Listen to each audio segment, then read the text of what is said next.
তো বেসিক্যালি আমি আর বদি এখানে গরম থেকে বাঁচার জন্য এসির হাওয়া খেতে এসেছি, তাই তো কি বলছো? আর এখানে একটা জামার দাম 3500 টাকা, সাজেস্ট করবো কেউ এসো না। বদির সাথে মার্কেটিং করতে এলে 2 ঘন্টার আগে মার্কেট থেকে বেরোনো যাবে না, কিন্তু আমরা ভেবেছি মার্কেটে না ঘুরে কোনো শপিং মলে যাবো, তাতে এসির অনেক খাওয়া খাওয়া যাবে। তাই খাই, তারপরে খেয়ে দেবে বাইরে বেরিয়ে একটু কিছু লাঞ্চ করবো, করে বাড়ি চলে যাবো।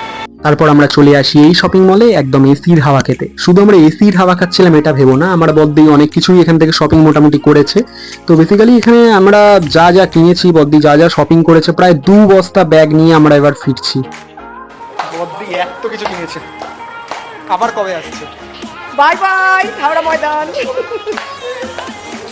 হেভি অভিজ্ঞতা হয়েছে। তারপর সব জিনিসপত্র কিনে আমরা চলে আসি এমজি মেট্রো স্টেশনে। তারপর সেখান থেকে আমরা অটো ধরে চলে যাই ফুলবাগানে। আর তোমাদের যদি এই ভিডিওটা ভালো লাগে তাহলে অবশ্যই লাইক করো আমার ভিডিও। Thank you guys.